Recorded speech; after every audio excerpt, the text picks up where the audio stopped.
Good morning, everyone. Welcome to this week's Breakfast with Boom. I am your host, MrBooMStickXL, and man, have I assembled a panel of awesome YouTubers and Twitterverse members. A few people banged out at the last minute, so right now the panel only has two people other than myself for a total of three.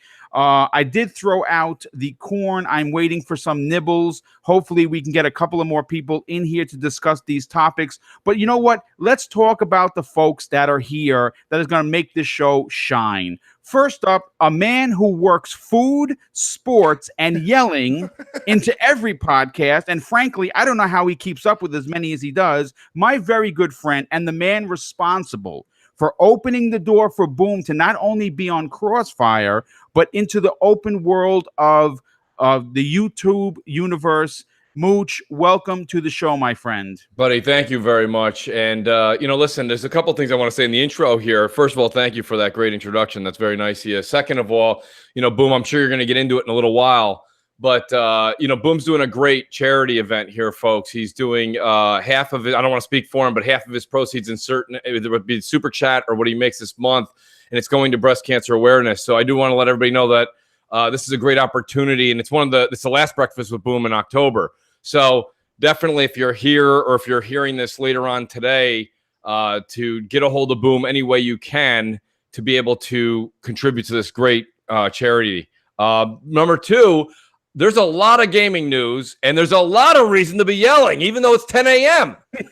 So I've had about 3 cups of coffee, and I'm ready to go, buddy. So any topics you've got, I'm ready to discuss. Well, you know what? It's a proven fact that it could be a 2-man team, but we don't have 2 men. We have 3. That's right. And he is new to the podcast scene, but he's not new to life. He has been gaming probably as long as I have. He is very active on Twitter. He is a fantastic community member and also has a ton of technical knowledge that he's going to drop today for everyone's ear holes to listen to.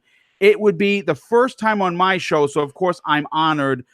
Free-Jak, welcome to the show. Welcome to podcasting. And we have talked about getting you on here before. Finally, you're here. I'm super stoked to have you, dude.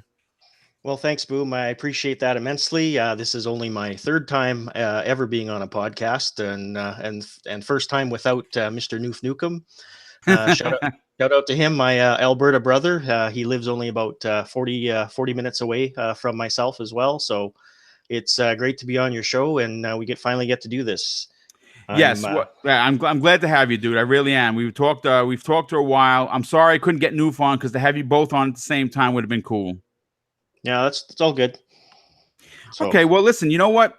This is obviously a talk show about gaming, but there is. I want to get to the 5 or 10 minutes of the seriousness of this show, and as Mooch was so eloquently saying, my wife and I, both of us have lost parents to cancer. I know that many people in the chat have seen that, have heard of it. But there are always new members coming in to watch a show. So, it's something that Josie and I, which is, of course, my wife's name, wanted to take seriously and contribute in any way we can. Obviously, it hits home in a personal manner. I'm not shy about talking about my personal life on the air or on Twitter. I know most people feel like they know me because, obviously I'm open like that. And that's how I am. So, before we get into the fun part of the show, I just want to drop some, breast cancer awareness knowledge. And this article that I pulled was fantastic. And it was from the New Zealand Herald. And it was written on September 11th of this year. It's the 10 things every woman needs to know about breast cancer. So I'm just going to go in order, and then we're going to get to the fun stuff. First, number 1, don't pretend to be brave. It's okay to be scared, and you should definitely reach out and use your family and friends for support. They will be there for you. 2, you can keep your figure. These days, the majority of women with breast cancer don't have the entire breast removed, and that's really important information. Surgeons can perform a lumpectomy, removing only a fifth of the breast and reshaping it to give it a good cosmetic result. You may not, and this is number 3, you may not need chemotherapy, but if you do, you'll cope. Only a third of people with breast cancer actually need to have chemotherapy. It's normally given if you're young and if your cancer is large or has spread to your lymph nodes. Most women will only need an operation to remove the cancer, probably followed by radiation. Number 4, Dr. Google can be useful. There will be information that your doctor may not have discussed with you. Ask lots of questions, bring a notebook, and write these things down. That's very important. Number 5, don't end your sex life. Many women respond to a cancer diagnosis by thinking their husbands should divorce them in favor of someone healthy. And I'm going to say this is coming from me, not the article. Remember your vows in sickness and in health. And if he's a real man, he will be there for you. That comes from MrBooMStick. Number 6, ignore the snake oil cures that people will try and sell you on the internet and take advantage of your very scary situation. Unfortunately, there's no magic pill that someone can sell you. Number 7, cancer can come back, and many people don't realize that even after 20 years, it could return. So if it does, still keep this in the back of your mind. It can be cured, but please try and not to skip your doctor's appointment. Be on top of that. That's very important. Number 8, hope for the best, but plan for the worst. Today, most women diagnosed with breast cancer will live long and healthy lives and more than likely die of something else. Number 9, you are not a number. You are not alone. Many women and men, yes, I said it, men are dealing with this. There are plenty of support groups that are willing to help you. Your doctor should have this information available. And number 10, keep a jar of hope. This idea was borrowed by a geriatric specialist, Dr. Kate Granger, who died of cancer in 2016. Every time something good happens, write it on a piece of paper or a card and put it in the jar. Bank the happiness. And when you have a bad day, go to the jar and read a few of your entries. It will definitely help with the situation. So yeah, that's going to be the 10 reasons, the 10 pieces of information I wanted to give. And we're going to move right into the topics. I had a set list that I was going to go in order, but I think I would be doing a disservice, not only to myself, not only to the panel, but to the people that are actually listening here, which there are 52 of you, and I appreciate that. Mooch, I have to go to you. We're going to be talking about Red Dead Redemption 2. Yes. It launched last night. I have been tweeting pictures all morning. I put up some video. Yes.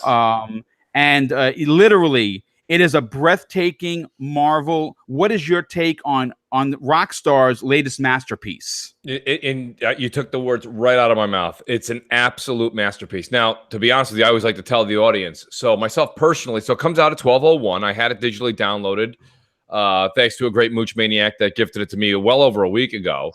But I knew I had to get up early today. I knew I had things to do. So 12:01, I want to enjoy this game, Boom. And let's be honest. I've said this on Crossfire. I'll say it again.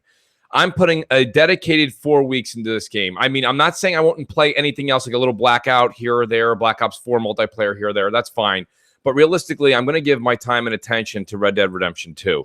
So I haven't gotten to it yet. And this morning with the running around and then we have the show here, I didn't want to play it for an hour and stop and then pick it back up and then stop. And there's a lot going on this afternoon. So I'm going to be actually starting, I believe, either this afternoon, I may have like a 2-hour block before we start Crossfire, or I'll actually get into it this evening after Crossfire because I'll be able to dedicate from about 9:30 into the wee hours of the morning. However, this game is truly something, Boom. And this isn't, listen, everybody's seen all the reviews and all that. The reason that this game is what it is it's the details. It gets down to the actual granularity of all of the small things you can pick up, see, walk through, feel, and experience through the game. Rockstar put their time, blood, sweat, and tears into this game, and you can see it with your very own eyes. This is something to experience. So regardless of where you're playing it, this game is fantastic. So in short, I'm a little bummed I haven't got to it, but I'm not bummed because I want to enjoy this game. And I think a lot of times YouTubers, we all kind of get forced. It's like I see a lot of people on a 12:01, and then I'll ask them the next morning, I'm like, hey, what'd you think? They're like, well, it was good, but I played till 2 a.m. I was exhausted. I just did an 18-hour shift. You know what I mean? So, yes. And shout out to Rob. No, Rob, I usually do work Fridays. I'm just off this Friday. Me and Boom, we planned this meeting a month ago. We sure did. This wasn't like, no, I'm not home on Fridays generally. This is just, Boom was like, how about this day? I'm like, how? And then I threw him October 26th, and he's like, holy shit, we had to flip the calendar. So anyways, I'm interested to hear what Free's got to say about it in your experience, Boom, because I know you've probably got a couple hours under your belt right now, but the way that Rockstar really just kind of put their time and energy into the details, that's what's going to make this game stick out above the rest. And that's the reason this thing's sitting, I believe, at a 98 on Meta. Yes, it is currently a 98, which is, think about that for a second. Let's just let's slow this down. The horse is a little excited, so then let's just take a little stroll. Okay, I'm on top of the horse. We're riding. There are only 100 in 100. And when you look at a number that says 98, you have to understand what that means. I understand Metacritic, and I have been one of the people to be out there and say, you know what? I don't personally use Metacritic to buy a game. I'm a gamer. I know what I want. I know what I like. And I've been publicly against Metacritic, especially when someone who doesn't know what they're doing on a no-name website puts up an 82 like someone did when everyone else is putting 98s. It makes no sense. And that 82 is counted. And I'm not saying that his opinion, his or her, because I don't know who the person was, his or her opinion is wrong. I'm saying that you have to ask yourself a question. When 99% of the populace is saying that this is the greatest thing since sliced bread, and someone throws out an 82, you have to question their ideology and their methodology, if you will. Right. But look, you know what? We're going to have a lot to talk about, but I want to hear what Free-Jak has to say. Free-Jak, I brought you on here because, like me, you're an older gamer, and you can appreciate. I mean, the three of us are older gamers, so we can appreciate where we came from and where we are now. What is your take on the Red Dead Redemption 2 phenomenon that we're witnessing? Well, Boom, it's a game like only Rockstar can do, an absolute jaw-dropping stunner. It's just unbelievable how that game looks. Best reviewed game on Xbox One of all time. Yes. So I see that as a benchmark for the new quadruple A studio of the initiative to beat. That's an amazing score. And as you say, as gamers or as experienced gamers, the Metacritic reviews don't mean a whole lot. But I have a 100% game completion on Red Dead Redemption 1. Unfortunately, it was on the PlayStation 3 and not the Xbox. But anyways, I'm looking forward to this game, and I could see myself playing this game over anything else pretty much until January, to be honest with you.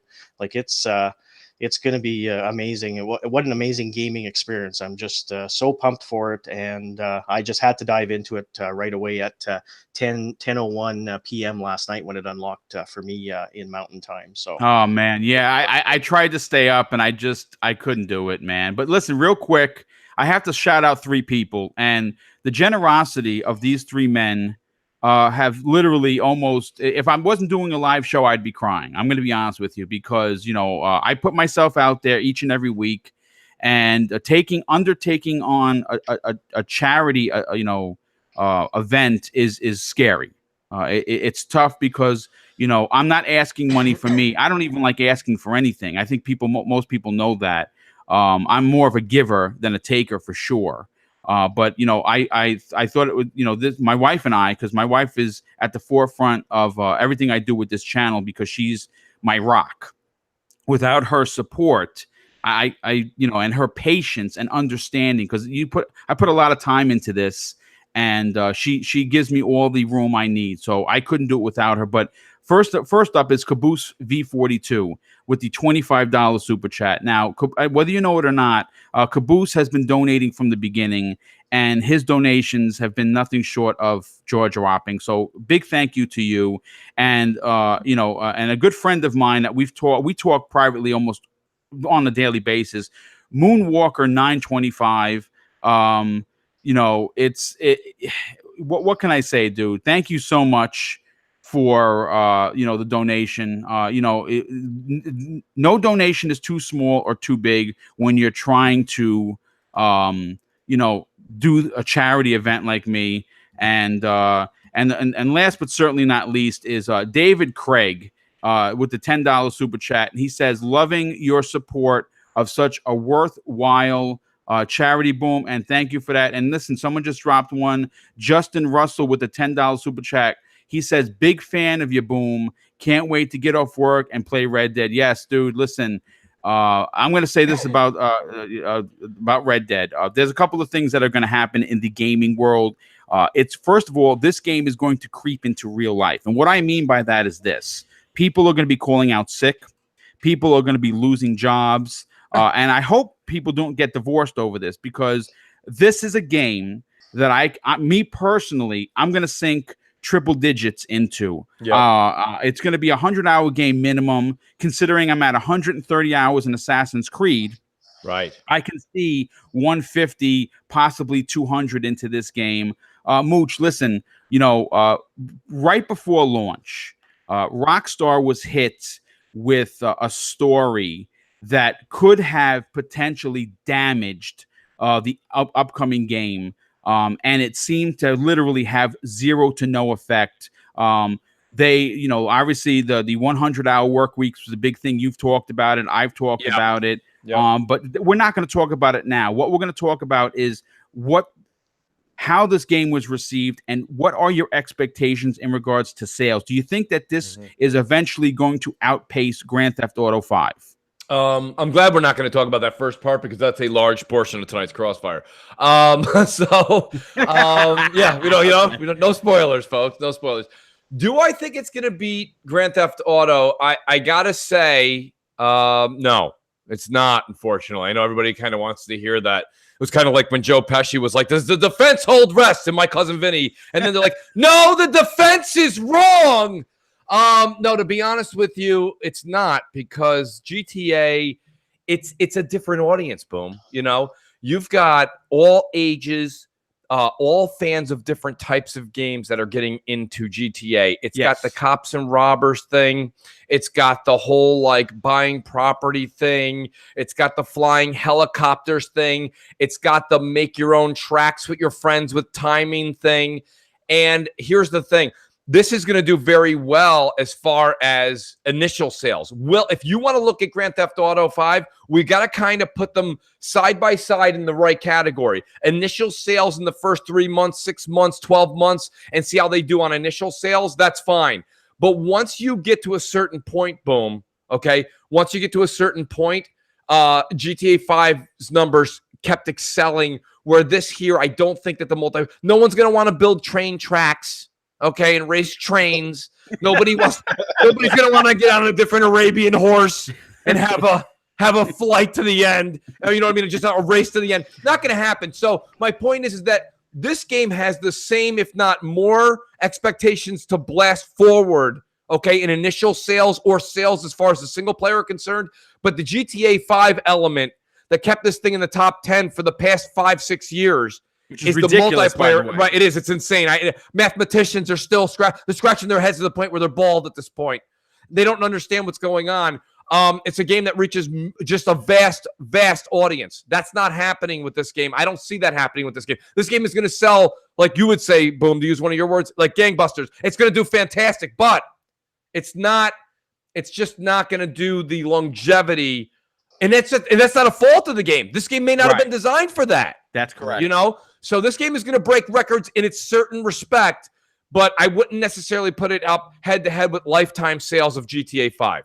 Yeah, I agree with that, and I think that's a fair assessment because you're talking about a game that came out I don't know 8 hours ago, 10 hours ago, versus a game that somehow or another, what secret sauce it has, what magician they use. I don't know if they resurrected Merlin and they somehow sprinkled some of his magic onto the GTA 5 property.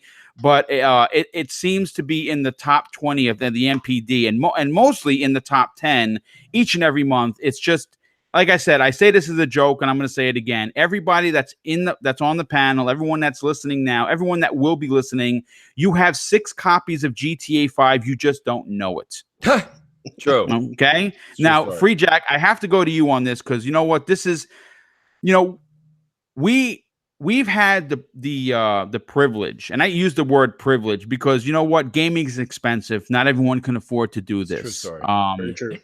And it's a hobby, yes, but it's an expensive one, and not everyone can do it. And some people have to do it in pieces. But we have had the privilege of seeing games come out to mass success.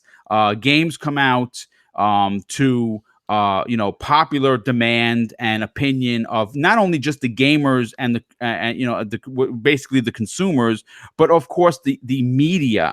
Now we all know that how the media is rabid, and if they're like a starving dog. They get a hold of a bad thing and they don't let go. And the Xbox brand, unfortunately, it has been the whipping boy, if you will, for almost this entire generation. But this game comes out, and we're talking about this pre-game. The internet, or the Twitterverse, as I like to call it, has been very salty in the last 24 hours, pre-launch, post-launch, and it's only going to continue. I have, trying to prepare this show. I don't really, do the Twitter prior to getting on because I'm trying to make sure that the show runs smooth. But I did look this morning, and some of the posts that I've seen are disgusting. They're almost to the point of nauseum. And like Mooch was saying earlier, we're at a level where we don't even respond to them anymore. There's a pothole, we drive around it because we don't want to dent the hubcap. But I want to get your take on this. The Xbox One X version clearly is the better version. It's running in native 4K, which is at this point in the generation absolutely insane to even think about. And there are a lot of PlayStation players who are really ringing the dinner bell, if you will, about this is not a big deal. Right. And why are Xbox players making a big deal when you lost a generation? An 85 million copy console sold to your shitty 45. My question, too, this is a bit of a loaded question. I want to hear your answer. First of all, when does it end? And number two, is it about time that Xbox players stand on the podium in first place? That's a good question. Absolutely. I mean, they are standing in first place, with this game. I mean, the reason why that the PS4 players are so salty is the checkerboarding. The checkerboarding that has to be done on the weaker console was bad, and Digital Foundry pointed that out and said that they were really surprised how bad the checkerboard implementation is, or that was some of the comments based on their findings. And Rockstar was not able to compete with the checkerboarding like has been done on the Sony first party. So that makes me ask the question, is that on Sony for not providing better tools and stuff so that they can actually build do a proper checkerboard so that it competes with the standard first party titles? Or is that on Rockstar where they're doing the hashtag lazy dev thing? And I love it. The native 4K on the X is just easier to do. So there you go. So I'd sure like to know the answer to that question. But in all honesty, though, I mean, this could go on for the next day or two, and then all of a sudden Rockstar releases a patch, and then all is well. And now that the bad checkerboard turns into a not too bad checkerboard, and it's more there. So yeah, it's quite interesting, and the level of assault and everything on Twitter, and even resorting down to some personal attacks and whatnot. Yes, yes. Yeah, I want you to speak on that for a second because I think that's an important point, dude. That is a fantastic point you bring up, and I'm sorry I missed on that. Um, when you go out there and you put yourself out there on Twitter, most people are doing it to have fun, right? We're gamers and we're talking with one another, and it's supposed to be a fun time. And you're right, Free-Jak. I have seen some horrible posts, and almost to the point of I've seen actually threats of violence.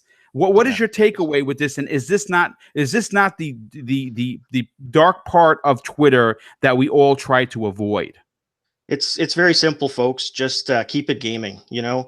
Personal attacks. There's no reason for any of that. I mean, if you're feeling you're that heated over a conversation and stuff, just walk away. Walk away from the keyboard. Go take a nap, or just chill out. Have a beer, whatever it takes. Just get out of that moment and regroup and stuff, because you're probably going to say something you regret and make you look like an ass. And you just don't do it. I mean, it's as our friend Colt Eastwood always says, be nice. And you can't take that to heart. And we're all there just to have a good time. And we don't need jerks spoiling it for everybody. Well, listen, before we move on, two things. First and foremost, Predator H2O, my very good friend, he swooped in like a superhero. I reached out to him very last minute. Pred, welcome to the show, dude. I cannot thank you enough. I had some difficulty. A few people banged out the last minute. And it's perfectly okay, because you know what? Life gets in the way. Life comes before a Boom show.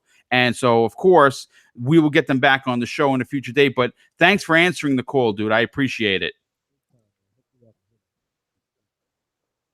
Maybe he's on mute. Okay, well, listen, real quick, two things. One, I have to say a ginormous thank you to Moon. Yes. There you go, brother. Sorry about that. I haven't used this headset in a while. I'm working from my laptop today. So hey, listen, I appreciate you answering the call, dude. We had a little bit of hiccup, in the beginning, but I appreciate it, and I want to get to your thoughts in a second. But I have to do two big shout outs. First of all, Moonwalker 925 dropped a $50 super chat in support of breast cancer awareness. And of course, David Craig with I'm not sure if I mentioned him before, but I'm going to mention him again. Thank you so much for the $10 super chat. Listen, it means the world. And I know what, while I'm here, I just have to continue with it. Justin Russell with the $10 super chat. Dude, thank you so much. Vogelskrieg, a good friend of mine. I did his community spotlight many months ago with the $2 super chat. And Errol Channer with the $10 super chat. Thank you so much. And Kasi 1300 with the $2 super chat. And again, this is just I'm sorry I missed all of these. Jay Zayas with the $10 super chat. Analog Circle Podcast with the $5 super chat. I cannot thank you guys enough. Your generosity really has me speechless, and that's hard to do. Mooch will tell you I could talk all day, just like him. This has already been an incredible show, but thank you everyone for their generosity. It's unbelievable, and I am definitely taken aback on this morning's show. Predator, I want to get to you. I saw you tweeting. You saw my tweet. I put out a couple of videos on Twitter during a snowstorm, during walking up a mountain. I got a lot of good response on it. What is your take on Rockstar's masterpiece? I've only had an opportunity to play like maybe 45 minutes of it. Okay. It's a little slow in the beginning. Yes. As I've read on some of the reviews and stuff like that, but I know it's going to pick up later. The story, it's like laying out a really, really good story so far from what I've played. I love what they've done with this game. It looks fucking amazing on my 4K TV. Glad I made that purchase and that investment in it. You know what I'm saying? But I'm enjoying what I played so far. And as soon as I get off of work and get done with this damn podcast, I'm jumping on it again. I had to put Assassin's Creed down because I've been trying to grind through that and finish it. And I knew if I didn't finish Assassin's Creed before this game came out, I would probably have to put it on the back seat. So it's funny you say that, Pred. That was a decision I had to make. I was gonna jump into Assassin's Creed, and I was like, I'm either gonna rush through it or I'm gonna get halfway through it and stop, and then I'm not gonna want to go back to it. Because the other thing is that I felt like I was gonna get RPG'd out. yeah, I mean, listen, everyone that's played Assassin's Creed is like, oh my God, I'm 75 hours in. I'm 80 hours in. I'm 100 hours in. And it's almost like we're at a bingo game. Everyone's just yelling a different number out loud. And I'm like, all right. I'm like, I don't know if I want to put 100 hours, 80 hours, 50 hours into Assassin's Creed Odyssey. And just to put the controller down, I'm gonna speak old terms here, and put in the other disc and play another game for 100 hours. So I strategically went from Spider-Man to just enjoying Forza Horizon and enjoying Black Ops 4 for that 2-week interval. And now I'm still like hungry to get into this 50, 60, 70, 80 hour RPG. That doesn't mean that, Pred's not going to enjoy it just as much or more. I know myself, and I know that I just can't go from 80 hours into a whole nother 80 hour of, collectibles and conversation. And I got to switch it up a little bit. So I decided, you know what I mean? So I'm doing Red Dead to its fullest extent for the next 4 weeks. And then when we have that lull time in mid-December to get into January, that's when I'll kind of piecemeal in or like slowly attack Assassin's Creed Odyssey. fair point. Yeah, I mean, it is a fair point. You have to look at what has come out in the last couple of months. And these big open world games seem to be coming at a pace that we can't, as gamers, keep up with.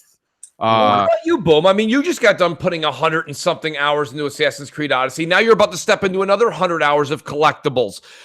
In story, right? I mean, listen, this is why I gave the credit that I gave credit to. I don't know if you got a chance to watch this in the beginning of the show, but that's why I gave so much credit to this game is the fine details. That's what separates this game from others.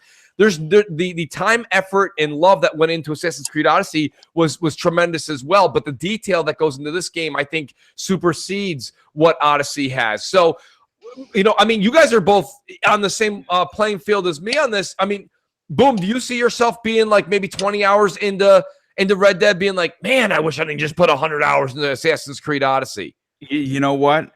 It's the kind of gamer I am. I like these big open world collectors. So you can go open world to open world. No, there's no hiccups. You're not going to get any kind of just I wouldn't use the word boredom's not the word I'm looking for, but that where you're just that familiarity, burnout, if you will. Yeah, burned out. Yeah. No, believe it or not, no, because here's the reason why. I dropped 60 plus hours into Spider-Man. And DLC's out too, Boom. What's that? DLC just came out. Yes, Good luck I know. that. I have not gotten to that. I did an 80 plus hour, could be 100 hours, a romp into Shadow of the Tomb Raider. I did 130 hours plus into Assassin's Creed, and I'm going to stick another 100 hours into this. And I think what keeps me going, to be honest, this part of the show is brought to you by retirement, folks. Don't forget. Do your work and put it in early and retire early, because if Boom, it's awesome, by the way. That's awesome. We're all like wanting to be Boom right now, but go ahead. Well, real quick, I have to say a big shout out to my wife, Josette Rivera, with the $50 super chat. Not only is she a part of this, but she also contributes. Very nice. So big thank you. She says, good morning to all. Thank you for all your continued support of Mr. Boom and your generosity in support of breast cancer. Have a great day, all. Yes, like I said, honey, thank you so much for that. Again, not only is she, like the old hair club, not only is she a member, but she's the owner of the company. She's also the president. Yeah, thanks, there honey. you go. So, Boom wouldn't be able to take 2 steps without her in my life. So yeah, good on her, and a big thank you for that. But yeah, I'm gonna sink another 100 hours into this, and I think how I keep going is like this. Each Tomb Raider was its thing, right? It's modern, but you're going back in time, kind of when you're searching all of these tombs and everything. Spider-Man MCU is hot. It's one of my the MCU is one of my favorite properties in regards to comics. Spider-Man is one of my favorite characters, so that was easy. I'm a huge Assassin's Creed fan. I love collecting everything that they have to offer, and I think I nearly 100% of the original Red Dead. I'm excited to really, sink that 100 plus hours into this. But you know what? Look, I think that we have said everything we could possibly say about Red Dead Redemption 2. It is probably going to be game of the year for most of the journalism community. That's easy to say. For me, as it stands right now, it is not, but that could change. But you know what? Being that this is the last episode of Breakfast with Boom, I wanted to make it like the Halloween episode, if you will. Yes. Your favorite, and you know what? Having you on today really is a perfect fit because you're a big Halloween dude. Love it, Boom. When I sent out the topics, it was the first topic that we talked about. And I thought it would be awesome for the panel members to talk about what scary experiences they had playing video games and what is their all-time favorite horror film. So I want to go to you right away, Mooch. Obviously, everyone loves Christmas. I know you do. You're, especially Absolutely. In the Italian heritage that we have, Christmas is a big deal. Yes. But Halloween can be even a bigger deal for you. It's one of your favorite times. Right up there, Boom. What is your favorite scary game experience that you could recall, and what is your top film of all time in regards to horror? Yeah, those are great questions, and I'll be honest with you, they're not easy to answer. They're really not easy to answer. This is just going to make your day, Boom. But I would say realistically, I'll say the entire series, but then I'll break it down for you. It would definitely, the game would be Resident Evil. Yes. And when I say this, everyone's thinking, oh, Mooch must be talking about the newest one. Even though that had a tremendous amount of great jump scares and kept you on the edge of your sofa seat for a while. Realistically, maybe it was because the age we were at too, Boom. But the first one was that old, creepy, cynical feeling, just dread. You felt dread. It was also the first time you saw, in my eyes, that from a console perspective, I saw that gore, that blood, that clear headshot where you saw the back brains fly out of the zombie. Even that one hallway, even now, you go back and play any of the remakes, and you play that hallway where the dogs jump out. The zombie dogs jump through the window when you're walking through. It still makes you jump. Because they do such a great job of just not making it so just so predictable. And that game is fantastic, but you could take those games all the way on up the chain. There were other creepy games out there. I mean, there's games like right now, relatively close in this generation. I'm playing through Until Dawn. I'll probably keep great horror. It is. It is a great horror game. I don't know how long do you got to play the damn thing to get a trophy. For God's sake, jeez, I'm almost halfway through the thing. I don't have one trophy. Oh man, I don't know. I must be doing something wrong. I know not all of them are dead. A couple people died. I can't watch them all.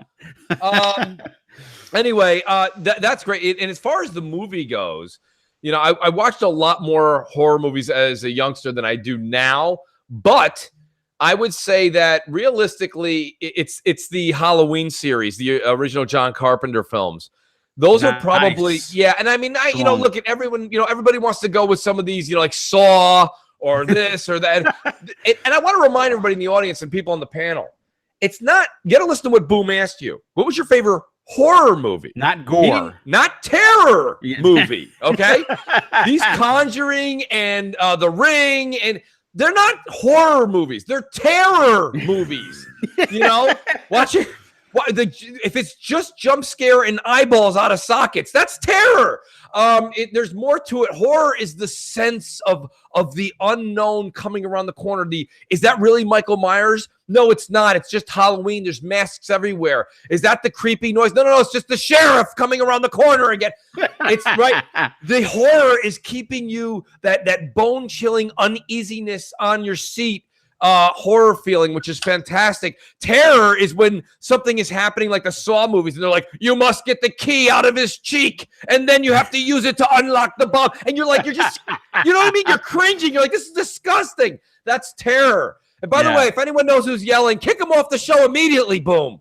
Yeah, listen. Please, It wouldn't be a show without Mooch yelling. Right. I'm sorry. I'm sorry. It's almost 11 a.m. and I'm screaming. That's the coffee. But listen, I think this is a great time of year. This is no matter how old you get. Okay, there's two things. That's why Christmas and Halloween. How do you tie these two holidays together? You tie them together because no matter how old you get, you can always feel the Christmas spirit or whatever it is you believe in with your religion that brings family and unity together. You'll never lose that as you get older. And the other thing you just never lose, I don't care how much of a tough guy you are. And Boom, you're a cop, okay? You've dealt with things.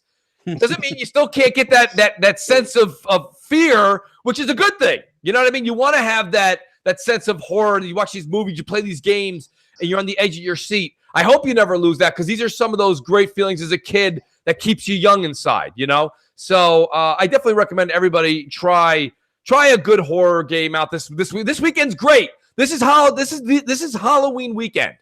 Halloween's on Wednesday. We all know that. But this is the weekend where you see a lot of the movies on. You see a lot of the shows. Everything's Halloween themed. When you go out to the mall or the movies, everything's decorated, right? I mean, everything. So get into the festive spirit. Pick up a game. Play Dead Space. Play Until Dawn. Play a Resident Evil game. Play Silent Hill. Play Fear. Play these games that you would be like, I would never play that game in the middle of March. I get it. But this is the calling card, Boom. So I think that those are kind of the games and movies that really hit home for me. Listen, dude, great picks. I can't argue with any of them. Free-Jak, I want to go to you, dude. First and foremost, again, we've had the privilege of experiencing when games were first, putting out these horror virtual experiences, and we were a character controlling, us controlling a character in this big world.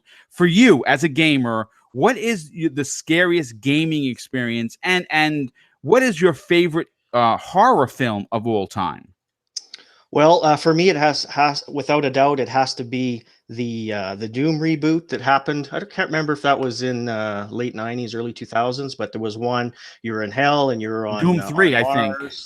Well, I think it was. Well, there was an expansion with it too, but the darkness of that game and playing it on PC, sitting so close to the screen, with your headphones on in a dark basement, it absolutely scared the bejesus out of me. But I couldn't stop playing that damn game. That's the one where you actually had to hold the flashlight and then switch it out for the gun. Yes, and it was unbelievable. And actually, after I finished that game, I actually broke out with shingles. So I don't, and I was in my 30s. My doctor could not believe that I actually had shingles at my age, and I think it was actually due to playing that game. So I actually have kind of haven't really played any more horror or games since then. So I've kind of kept it cool, but I definitely I did pick up Alien Isolation. I don't know. That's a good one, dude. Yeah, and I was swearing that I was going to play it this Halloween, but now I'm not going to be around for Halloween. So do you have a Switch? No, I don't. No, I don't have a Switch. I would recommend you pick up a Switch before you play Alien Isolation, because while you're sitting there, I call that a waiting simulator. Yeah. So it's one thing to do a walking simulator, but we got to hide it in a locker for a half an hour. You might want to pick up another game while that one's waiting to happen. I did want to actually look into that Until Dawn. I don't have a PlayStation 4, so I was going to do it on the PS Now using my PC, but for some reason that game was not available in the PlayStation Now in the Canada store for some reason. So I know it was in the US one, but I couldn't find it, so I was a little disappointed in that. So maybe I'll have to have another look for that one or whatever. But I don't know about horror versus terror, but my favorite movies of all time, of course, have got to be the Nightmare on Elm Street.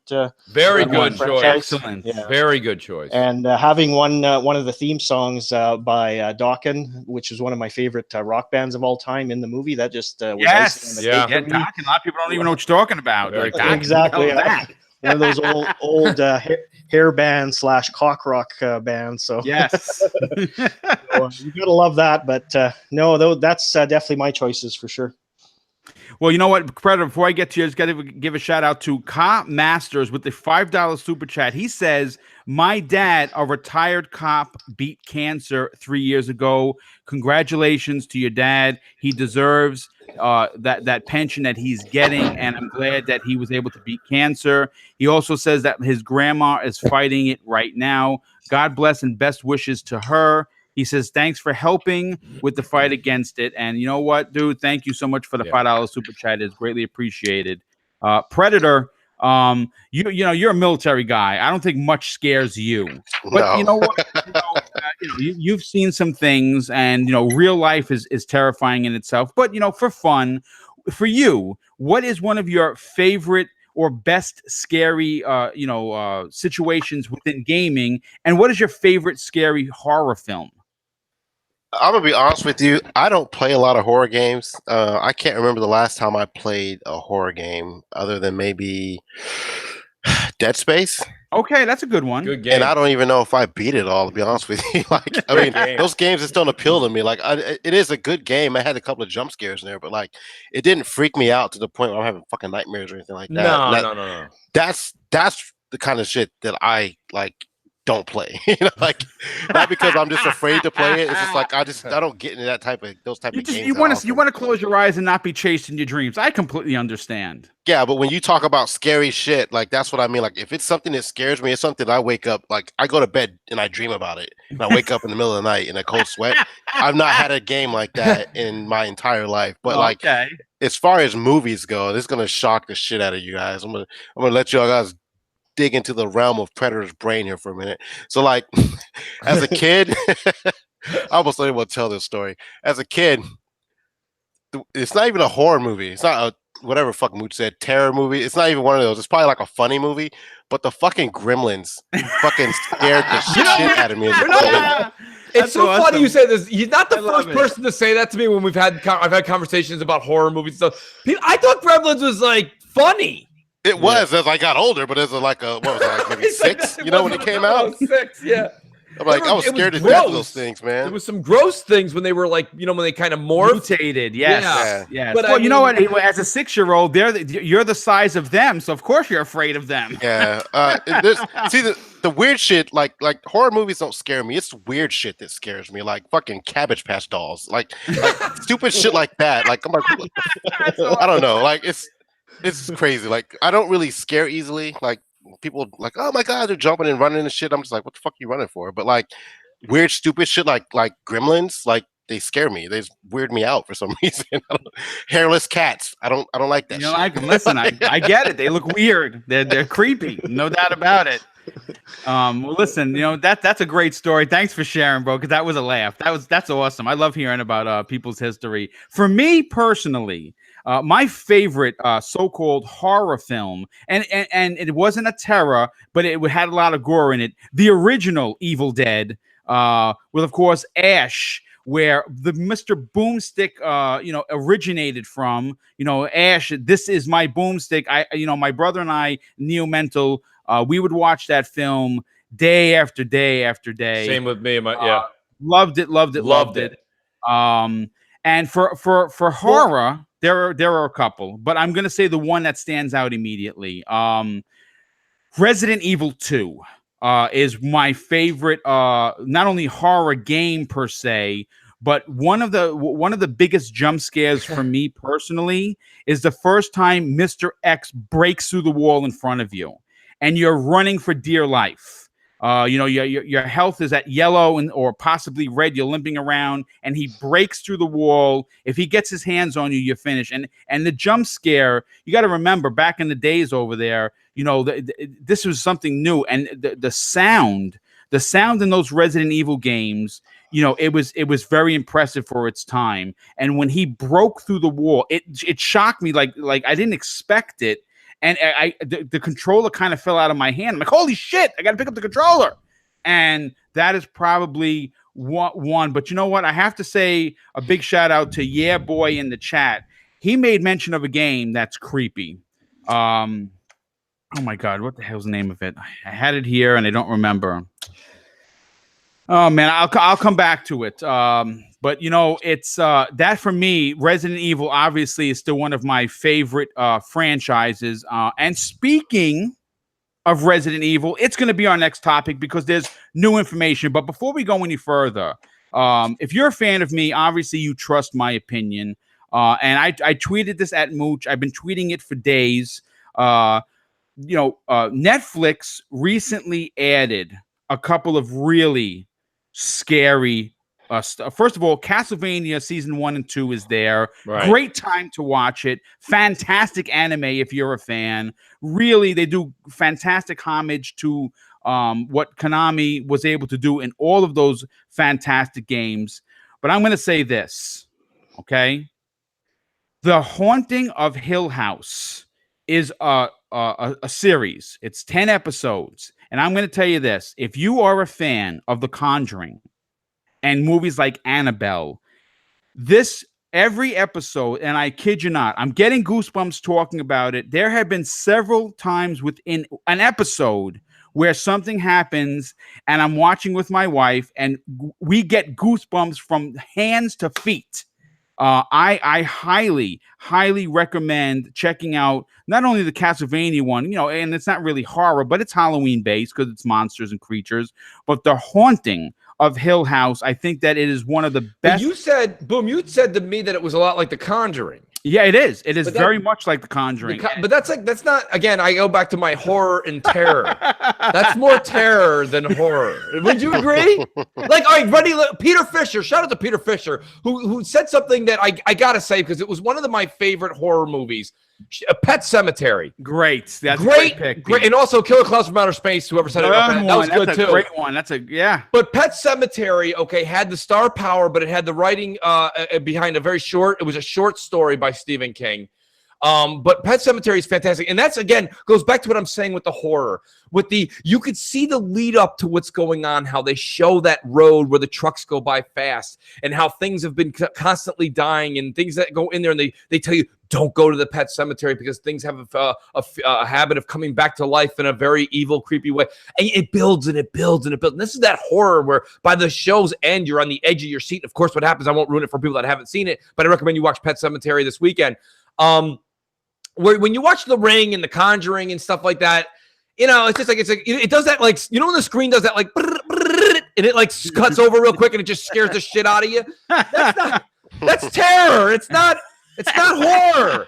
So I've always said that Amityville Horror, also very good by Elite Gaming Guru. Some of the real old school guys in here saying some great stuff. The Fog. Now The Fog is good, but The Fog's a little boring.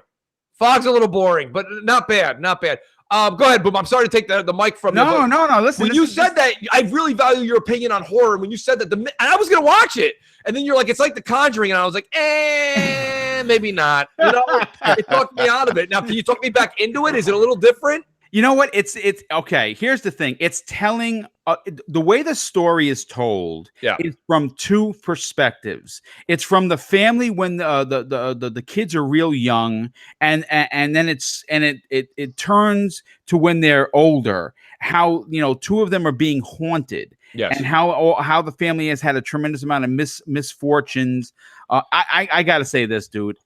You're a horror fan. I think you almost have to watch it. Check out episode 1. It's 56 minutes. You know what? If you don't like it, you don't continue. Oh, yeah, no, absolutely. It's worth a shot. Yeah, but it is. I highly, and I mean highly, recommend this film. I know. I think Xbot 448, who's going to be on next week's show, was tweeting about how good this thing is. But you know what? Let's talk about something that we're all highly anticipating, and that, of course, is Resident Evil 2, the remake. Apparently, Capcom is looking for a fresh perspective on a classic, and they want to keep it to what made the 1998 original PS1 version, a classic to this day. But unlike the original Resident Evil 2, each character will have a distinct campaign. So no more replaying large chunks of the game that were largely the same. You're seeing the same tank and the same door. It got a little boring. But it's going to be interesting to see what eventually Capcom does to tweak the story and the gameplay to fit the new structure. But for now, let's recap on what we've seen thus far. The overarching shift in camera perspective, very similar to Resident Evil 4. I'm a big fan of.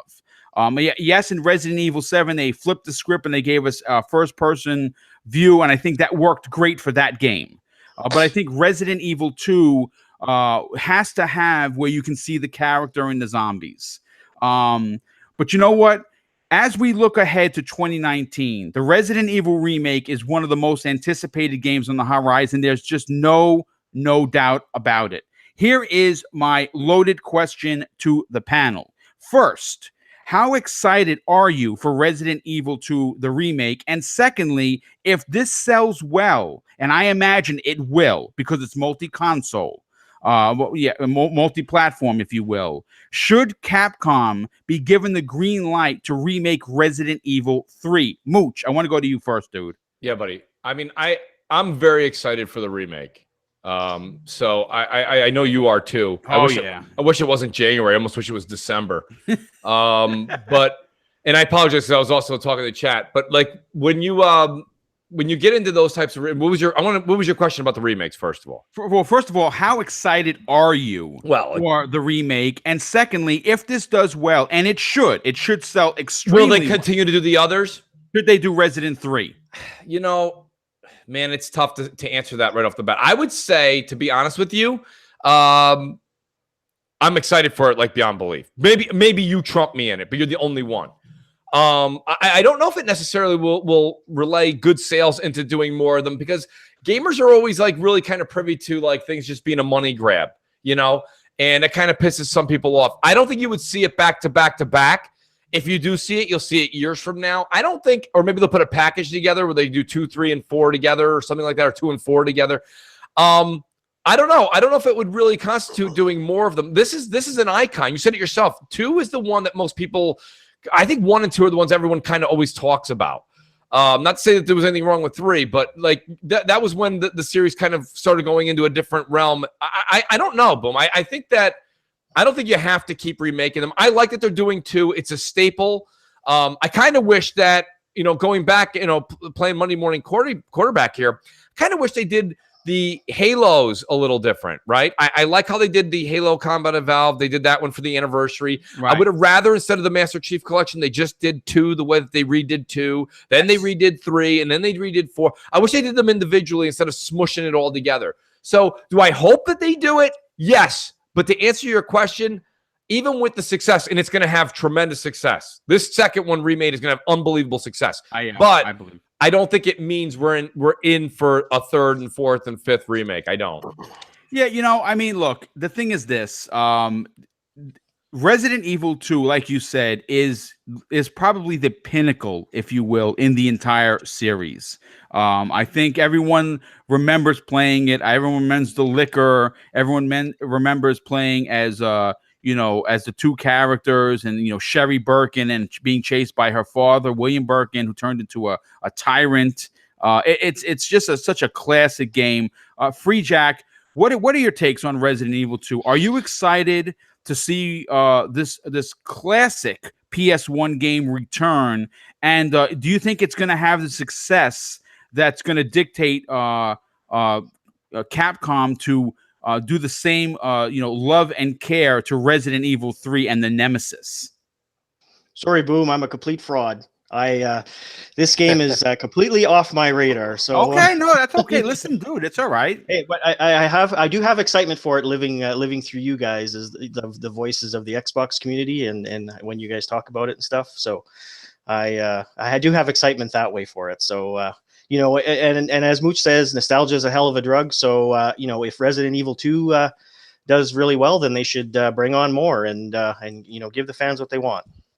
Yeah, well, you know what? Capcom has already said that they're going to be revisiting a lot of their classic IPs, and I'm all for it. I mean, you know, in January, not only are we getting Resident Evil 2, the remake, which I believe is January 25th, but we're also getting the HD version of Onimusha.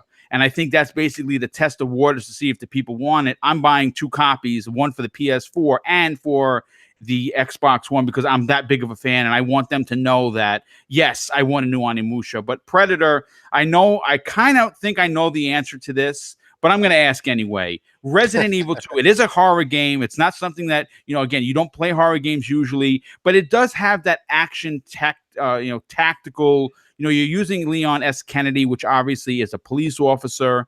And there's lots of guns and missiles and rockets and all kinds of stuff to use. Does Resident Evil 2, the remake, excite you? And if it does well, should they bring back Resident Evil 3? Because the Nemesis obviously is a popular character. It's a never was for me. So okay. Welcome to the club, man. Yeah, but it's nothing. I mean, again, it's not my genre of game. So I don't really do horror. I didn't play this back in the day. I'm not gonna play it now unless someone, maybe hashtag mooches it to me and I might fuck with it. But just not my cup of tea, man. Can't say either way. I'm almost kind of sick of these remasters and shit like that because we have back compat available to us. Instead of bringing us something remastered, why don't you just make us a brand new game? That's the way I take it. But I mean, if you guys are excited for it, y'all go for it, man. Have fun with it. Yeah, Hit that super chat up too, real quick. Yeah, I have to. I mean, this is just incredible. Tempest in the super chat just dropped a $100 super chat. Nice, $100 holla. I mean, he says, "Much love, Boom at Mooch. What are we yelling about? Love you, Mooch." Tempest, dude, I have to say, I am literally, I'm a speechless host today, and I can't be that if I want the show to to flourish, and you just made me sit back in my chair and just take a big breath. That is extremely generous of you. Everyone in the chat that has donated, your generosity really has just given me goosebumps.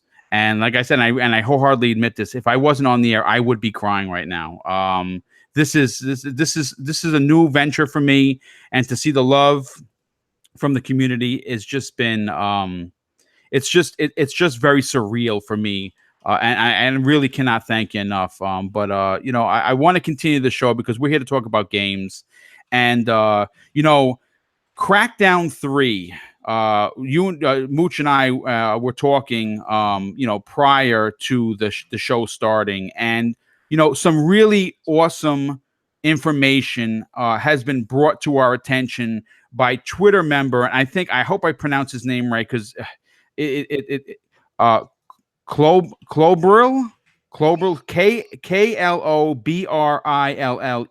Mooch, this guy. He is constantly getting good leaked information. I don't know how he does it. I don't know. Don't ask questions. Yeah, I don't. All right, you know what? Let me not ask questions. Let me just accept. Might not want to hear the answer. the gifts that he has been giving to us.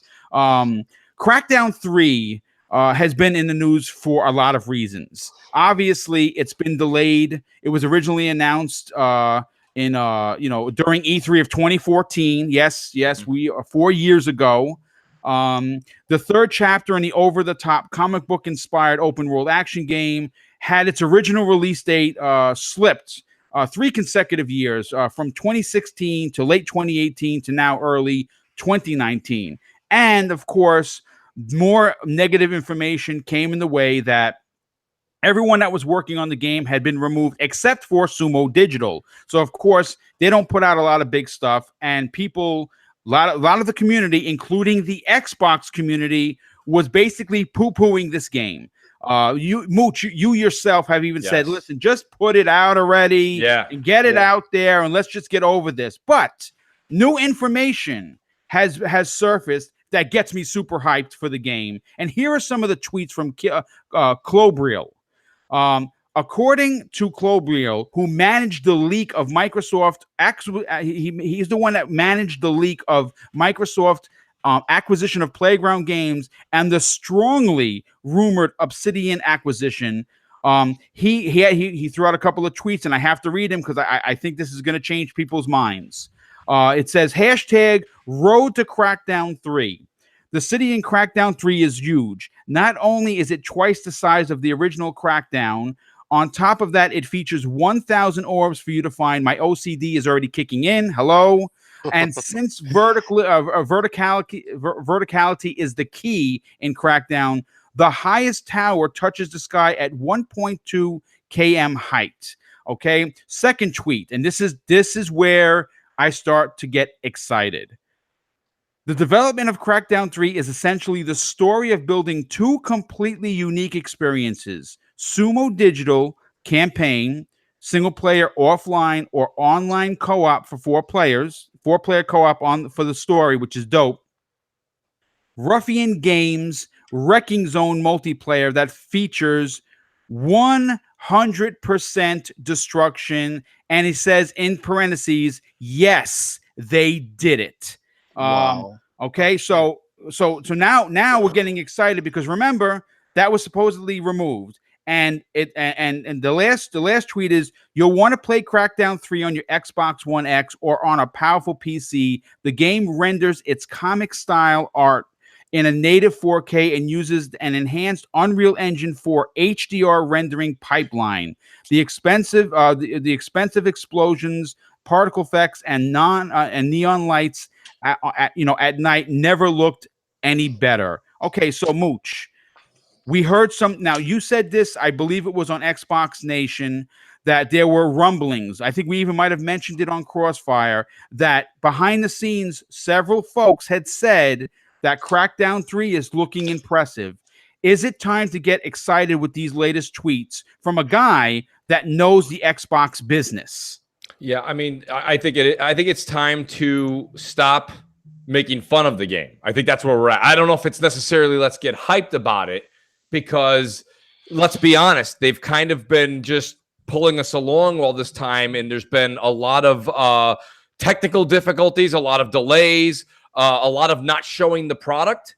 So to be honest with you, Boom, I would say at this point, I wouldn't be a hater of this game, but I also wouldn't be cheerleading the game either. So, I mean, here's my thing. You just heard Pred and Freeze talk about it when we were talking about Resident Evil 2's remake. I mean, Crackdown's just not my bag. Okay. Baby. Yeah, it's just not. And, I don't know what it is, man. To me, it's organized chaos. Yes. It's like, agent, go outside. So you walk outside and collect these orbs. You're like, okay, I'll collect them. And they're like, and there's evil people and evildoers all over town. And you're like, all right, what? All right, where do I go? That's up to you, agent. What? Why is this voice yelling at me? And I don't know what, you know what I mean? From you. Well, they could have used me. I don't understand. Like the concept of it is just like run around, grab orbs, flip cars over, flip people off, kill this guy, don't kill him, go over there, kill that guy if you want. There's no order here. Do whatever you got to do, and hopefully you get to the end. And you're like, well, it's organized chaos. So for me personally, the game itself doesn't interest me. I never liked Crackdown myself, but listen, it's in Game Pass. I have Game Pass. I'm going to play it through Game Pass. I'm very interested to see the multiplayer. The multiplayer dynamic could change everything. It could change everything. It could be a new mode, the fully destructible world. Guess what? I might be playing a lot of Crackdown multiplayer. I know I won't be sinking many hours into Crackdown single player. Again, it's just not my thing. I don't understand how, it's one of those games where you pick it up and you play it for a little while, and then you're like, all right, okay. So, and I mean, I think that's the general consensus of gamers. You get a couple of people that are hardcore that are like, oh, no, Mooch, it's great. That's great. It's great. And you're like, all right, well, tell me why it's great. It's just great. And you're like, that's not good enough. You can't turn the box over at the store and just be like, look at this shit. It's great. No, what does it really say? No, it really says GREAT exclamation mark. Oh, okay, cool. So, I mean, I need a little bit more than that. And whenever you ask somebody to get into or sell you on Crackdown, they're like, orbs. And I'm like, well, what do I do with them? You collect them. Yes. You know what I mean? To me, it's a huge Easter egg hunt. No thanks.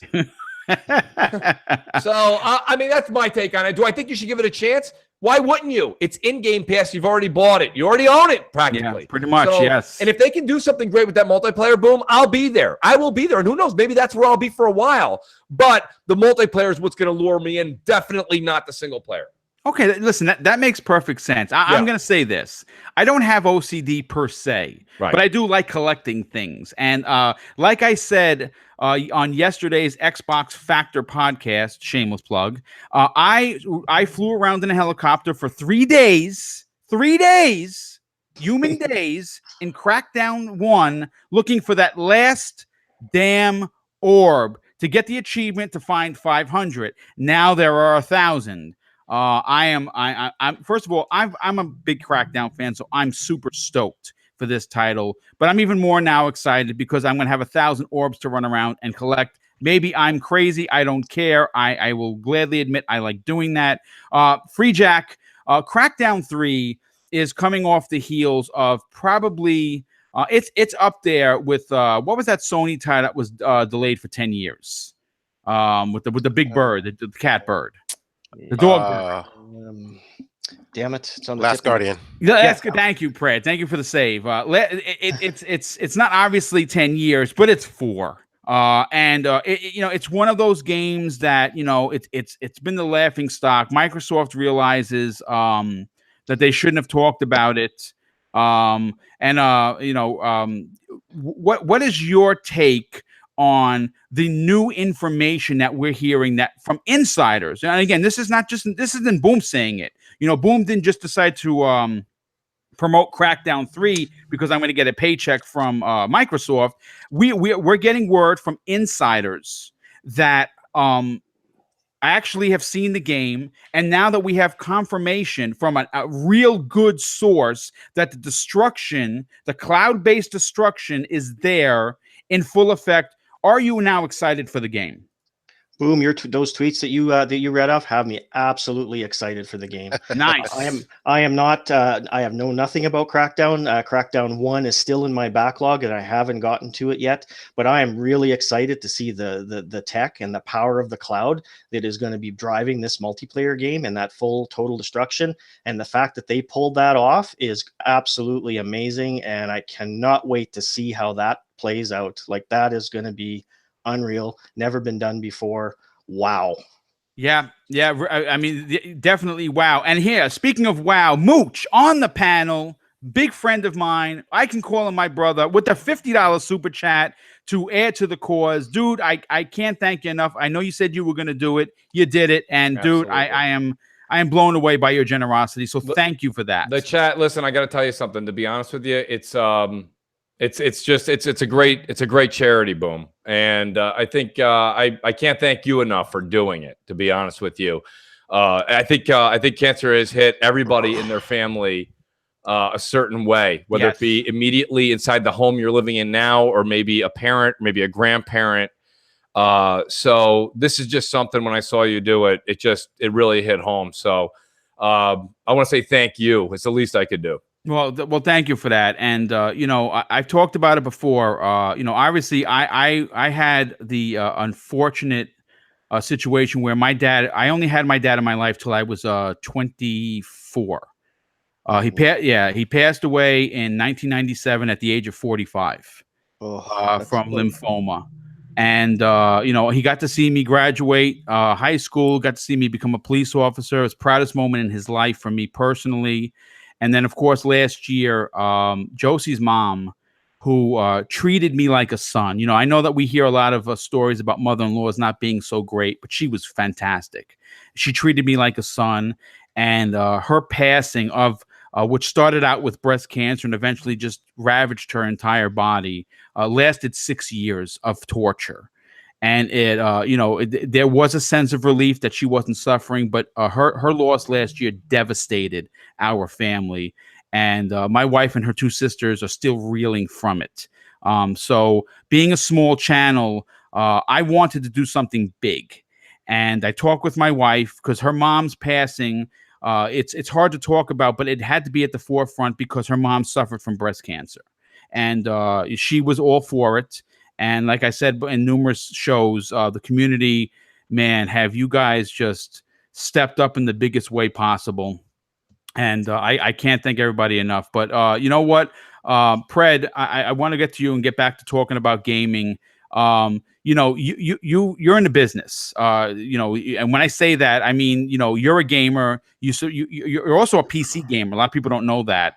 And you just like gaming. You don't really get into the drama of things, except, of course, when the community somehow doesn't vote for you, and you get and you lose to mud trucks or something like that. That's when you get that. That's when your voice starts to get a little high, because you're like, "What the hell? This is the perfect gameplay. I can't win." But Crackdown was in a position where it wasn't going to win, and from what we're hearing, it does have the potential to really sway a lot of people back onto its bandwagon. With what I'm talking about, because you're a tech guy. That's what I love about you. You have a real good technical sense. The tweets that I read and the confirmation that the destructibility, is what they were selling this game as, is back in the game and never really left. Does that excite you? It actually does, because I was actually interested in the tech of this game. I was not a Crackdown fan. I still have not played Crackdown 1 or 2. I'm going to let this be my first entry to the series. Nice. I'm not buying the game. Obviously, it's in Game Pass. Right. But, so, I mean, if you have Game Pass and you don't play the game, then that's on you. But I'm definitely going to try this out, mainly for the tech. I really want to play the multiplayer. But my biggest issue with Crackdown is, like, it's been, like, slapped around and battered so much. Like, it's already got this stigma that it's going to suck. Yeah, it's got a stink to it already. Yeah, like, it's going to be a shitty game, and we've never even had our hands on it. We've seen the demos they've played, the early builds of it, and with them taking a little bit more time to kind of hash it out, we'll see what happens. But I take two approaches to this, because I'm excited about the tweet, but I'm also skeptical because we haven't seen it. And just because it's been delayed so much, it's become like a laughing stock. And there's been other games delayed, like you were saying, Last Guardians, fucking Star Citizen's been in development for goddamn 1,000 years. Yeah, so, like, I mean, but people still buy the games. They still when it comes out, people buy it. But I want to see it. I want to see the destruction. I want to see the multiplayer. I want to see what I'm paying for, and luckily they have this event coming out this year, and we hopefully should get a chance to see everything they've been working on. It should answer a lot of questions about this game. Yeah, well, it has been confirmed that not only is it going to be there in a big way on stage, it's going to be playable for everyone that attends the event at the Xbox Fan Fest, and that's a big deal. Mooch, do you think that by them coming out right now, XO is in a couple of weeks, and we're all going to be talking about it for weeks on end, and based on past shows, it should be the end all of shows, with PSX canceled, with Sony not having anything to show, this is Microsoft's absolutely huge chance to not only win back tons and tons of Xbox fans that went over to the PlayStation, but really lay the groundwork for what Microsoft and the Xbox platform is going to do, not only for the rest of 2018, but for the future. So what are your expectations for XO18? My expectations are kind of at the point where I think Microsoft has to show up. Okay. Yes, absolutely. This is not going to be, I do not want this to be Inside Xbox 2.0. Okay. So, here's what I'm saying. He's right. He's right. Yes, he is. If I see too much Jeff Rubenstein, I'm out. Boy, it's funny. Shout out to Pred and Boom and Free and Crap Gamer and all these great people that do great shows every single week. You guys are all out there and you guys are busting your hump. There's a lot of great personalities on YouTube. Xbox has got some really bland personalities that take the stage that are supposed to get us amped for games. They do. And I like that they brought iJustine in. iJustine and me go way back, of course, naturally. But, I'm glad they brought her in Benny Central. Those are guys and gals that are really, really talented and really kind of get the crowd riveting and excited. But I think what they need to do, Boom, is I'm trying to be realistic too. It's not fair to come out and just, shoot from the hip and be like, oh, they got to show all this gameplay, blah, blah. That's not necessarily going to happen. But when you have acquisitions like you've gotten now, where you're going to talk about Obsidian and you're going to talk about Ninja Theory and you're going to talk about Compulsion Games, you're going to talk about the Initiative. If you're going to start talking about these guys, you got to give me a 2 to 3 minute CGI of what their basic concept of the game is. It can be very vague. Yeah. It can be very, very foggy. But I need to see where you're going. And don't tell me they don't have that yet, because before Microsoft spent billions of dollars acquiring all these companies, somebody had to show them something. You know what I mean? You can't just go in there and be like, I'm really, really great, dude. I am really great. Are you great? Didn't I just tell you I was great? Great. Look at your resume. Great. Hey, look at this. Compulsion Games. Fucking great. You know what I mean? Like, that's not a resume. So they showed them something. We need to see something. Does that mean that's what they're going to do? I'm not telling you in the audience that's what they're going to do. I'm telling you this is what they need to do. And that's the difference here. If we don't see something, and please, please, please do not mention that you're coming out with Banjo-Kazooie and drop the mic. Now, hold on. Because if they drop, listen, you drop the mic with Banjo-Kazooie, I'll be there to catch it before it lands. Because that is not a drop the mic moment. I would catch it before it lands, and I put it back up, and I'd be like, Phil, say something else. Okay? It's not over. It is not over. So I understand you're excited for Banjo. I'm not trying to say that that's not a thing. But I need more than Banjo-Kazooie coming out to a theater near you. It doesn't do it for me. I get you. I hear what you're saying. That's what we need. We need to see something.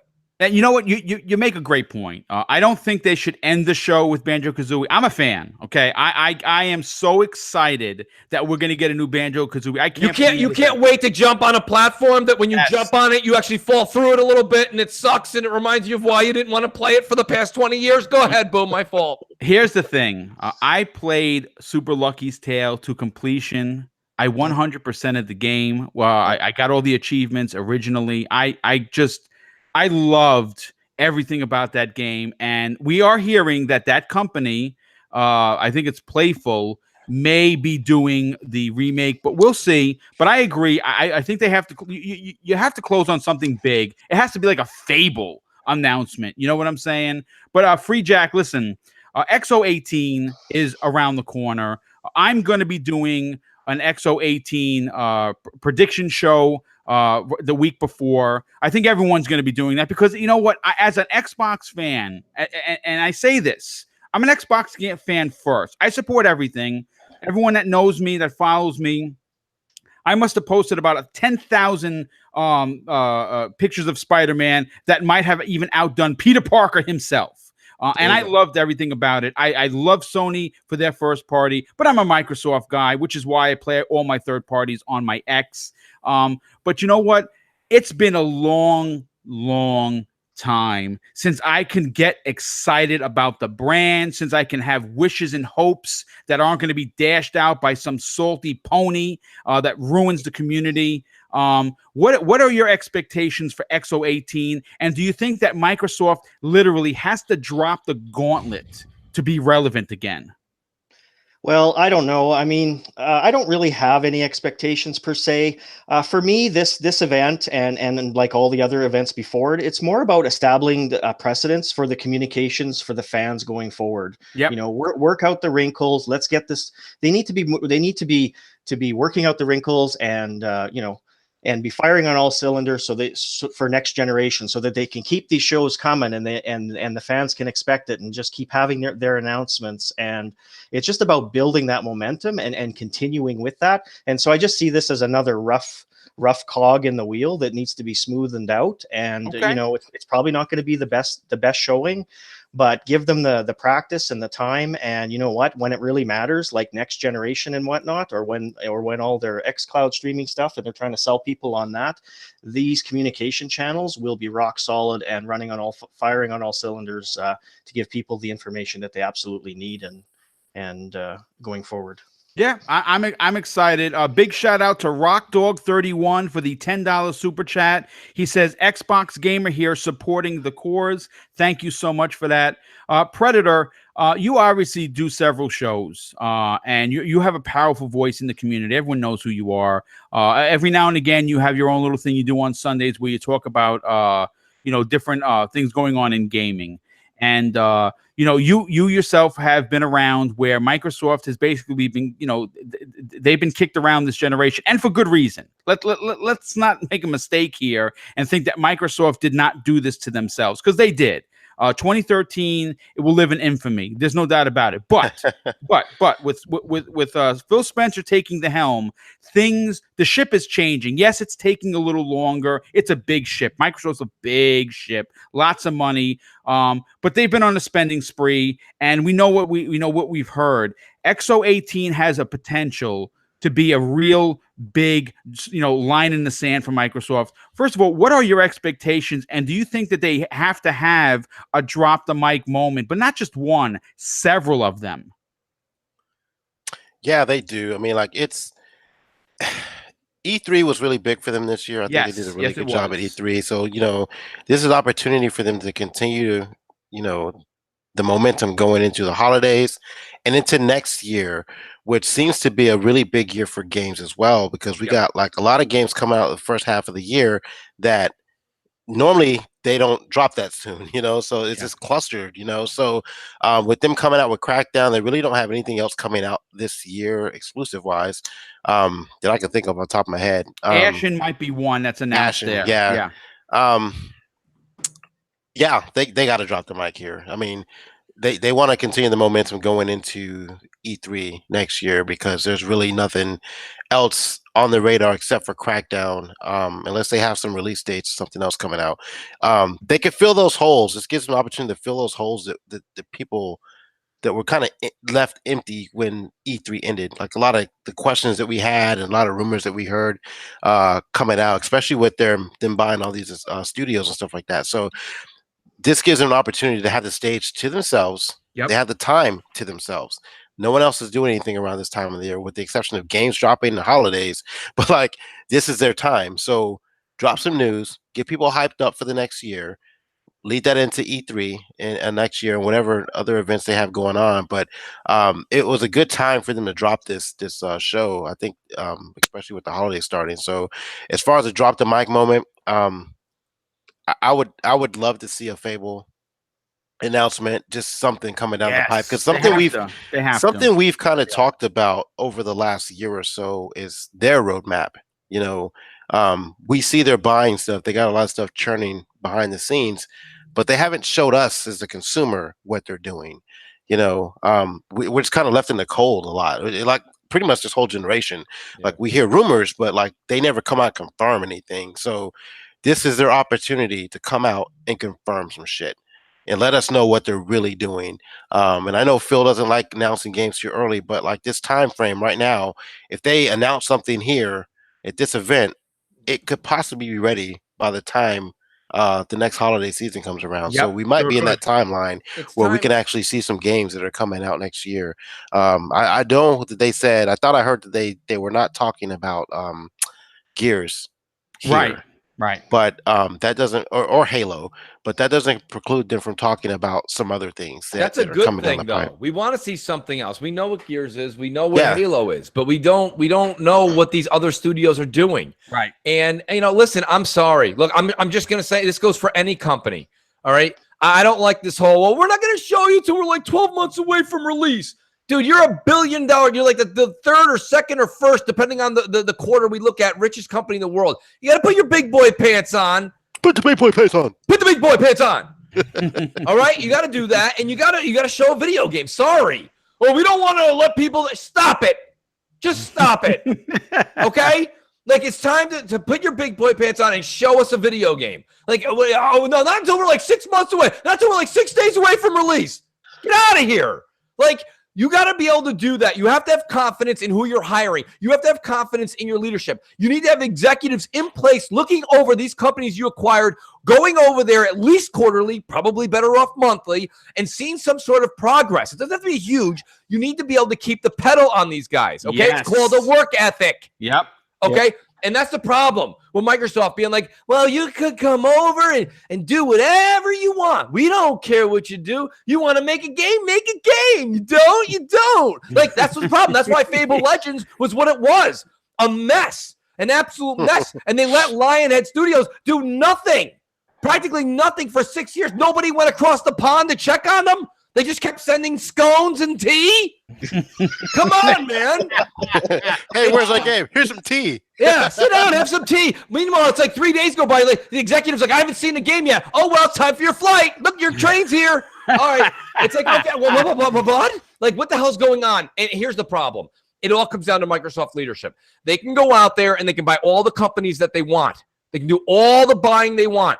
But if they don't have the people in place to actually put their foot down, put deadlines in realistic places, and show what progress you can to your customer, I don't care if you acquire 15 companies. It's not going to work out. It's just not. So right now, there's a lot to be shown, right? But there's a lot that we have to see from this XO event. I'm not looking just for CGIs or something. I'm looking to see how the new leadership, completely under Phil, is running the organization. And are you serious about this? Or are you just buying companies like, well, don't forget, guys, they bought Rare, and until recently, Rare just ended up making like magnets for your refrigerator. Okay? They didn't do shit for like 4 years. So my whole point is like, you can acquire them, but I want to see progress. And if you're afraid to show progress, that means you're afraid of what's going on the inside. So this is their opportunity, and it's time to show up. Yeah, I agree. And you know what? I'm going to segue into Microsoft, who just posted a $10 billion, and that means with a B, in a year for the first time. They made $10 billion in the Xbox gaming division, and apparently second place to Sony's $85 million doesn't matter because they just made $10 billion. Microsoft has reported a 39% increase in revenue in the division, which has been credited a large part to the Xbox Live, Game Pass, and Mixer services. And this is what CEO Satya Nadella had to say during an investors call. We are investing aggressively in content, community, and cloud services across every endpoint to expand usage and deepen engagement with gamers. The combination of Xbox Live, Game Pass subscriptions, and Mixer are driving record levels of growth and engagement. Now here, let's face it. If you're an Xbox fan, and we just talked about this, the brand has been a bit of a hard pill to swallow when it comes to first party. And obviously, their third party marketing has been so-so as opposed to what we were used to in the Xbox 360 days. And since E3, I will politely say that it has been unicorns and rainbows all day long for the Xbox faithful. And we all obviously have high expectations that we just talked about for XO18. Here is my question to the panel. $10 billion obviously is a shit ton of money. And we know that Microsoft has been buying everything that is not nailed down. My question to the panel is this. What will the fan base see? What do we get out of Microsoft making $10 billion? Mooch, take it away, dude. Well, I mean, what do you see? You see that they're going in the right direction. You can see that the business model of doing the streaming and the Game Pass and the games as a service is working. And I mean, I don't think that comes by much of a surprise. I mean, Netflix is doing its thing. I know they're in trouble, but Netflix is in trouble, but doing well at the same time because they just keep reinvesting their money. Yep. There's something to that too, but that's a whole nother podcast. It is what it is. I just think that realistically, I think that they're going in the right direction. They're investing wisely as far as their cloud-based servers. They're doing everything they're supposed to be doing on that front. I mean, is that uber exciting for me, the gamer? Not really. I mean, I know 10 billion, 11 billion, 13 billion. Let's Mooch is getting 2.5%. I don't really. I mean, that's not, we don't say grace before dinner and then talk about how much we made off Microsoft this month. I don't know. Myself personally, I don't think it's a big deal as far as us gamers talking about it. I just think it's healthy. You know that the gaming industry is healthy. That's what you should take away, not the dollar amount, but know that they're going. The trends and the arrows are pointing up. That's a good thing. Yes. So, as far as that, I say it's all positive. It's funny. Melania Williams, who's in the chat, says Mooch loves downplaying anything Xbox, but give Sony a pass. Welcome to your first Mooch podcast, Melania. No, couldn't be any further from the truth. I'm just at a point right now where I've been following Xbox for a very long time, and it's time to show something. I sat there and bashed PSX for years because the stuff they showed at PSX wasn't really all that interesting, except for when Joel kicked that peach to Ellie. Really, there wasn't really much going on there either. But they had a show where I wasn't watching Major Nelson take out white gloves and iron his pants. So realistically, I would rather just show me some games. I think that's what we're all here for. And I think Microsoft gets the message. I'm doing it in a comedic, we podcast. This is my 1, 2, 3, 4. This will be my 4th podcast. I got one tonight. You podcast all week. You got to talk, folks. So if you're not in the mood for talking or listening, you're probably in the wrong spot. But I think that Microsoft's got to put up or shut up at this point. This, like you said, we've all said it on the panel, Boom. This is their opportunity to shine. These numbers you're throwing, to get back on topic, are good. They're very good. It shows that the gaming industry is going in the direction we all hope, because earlier in this generation, we were told, before this generation, pardon me, that consoles and gaming was going to cease and desist. And that couldn't be farther from the truth. So don't go by all these analysts. Go by stock trends that are actually happening, these reports that come out quarterly that are actually happening, and things look very, very promising for the future. So that's what I take away from it, Boom. That's couldn't ask any better. Free-Jak, what is your take on this? Obviously, we're going to get into a topic that you brought up in the DM. I'm basically going to segue into that, but $10 billion obviously is a lot of money, and it seems that Microsoft is not taking any prisoners in the next generation. They're serious. They took the L's. They lost a generation. We all know that. They had egg on the face. They were embarrassed. They were ashamed. And now it seems like everything that Phil has been doing is now paying in dividends, literally. What is your take on the $10 billion posting, and what does that mean for us, the gamers? Well, it's absolutely great news for Microsoft, but it's good news for gamers as well, because then that's going to mean more investment in content and services, right? Right. So they need to keep making money to be able to invest money, and I mean those all those new studios have to be paid somehow, and so this is just great news, and it's going to be up and going from here on out. I mean, they've got the 40 million out of the 200 million console market. Well, they're a little short on that aspect. 700 to 800 million out of the PC market on Windows 10. Okay, well that's pretty good. So now they got to go after the portion of the 2 billion on phones and tablets, and that's where their project xCloud is going to come into play. Yep. And they should be able to get that user base up and up and up, and continue to roll in the money and continue the investment, and gamers win. And not only just Xbox gamers win, but all gamers win when the as Mooch said, the gaming space is healthy. So yep, absolutely, nothing but good news. Great point. Pred, finish this off for us over here. You obviously keep your ear to the floor. You like numbers. 10 billion, even though it's not our money, I think that at the end of the day, the Microsoft Corporation, they're always going to be, billionaires. But we, the gamers who have been taking L's as of late, I think are going to be in for a long ride of W's. What do you think this translates to the gaming space with this latest information? You see they're making investments and stuff like that in other companies. They got not just gaming. Right. When you talk about Xbox, you have to talk about everything they're doing for their division. You can't just talk about the console and the games. You have to talk about, Simply Gone, cloud, simple stuff like that. That's all part of their gaming infrastructure, Game Pass. Like, it isn't just the Xbox console and their companies they own, the exclusive games they make. It's more than that. That's how you look at the Xbox division. So it's making money as a division. Like, you throw in all the other shit they sell to controllers every fucking month. Like the Game Pass, Xbox Live, all that is what's helping that 10 billion that you're talking about. Even though they don't have a lot of games out, they don't have a lot of like blockbuster like hits out, so apparently, but they sell well.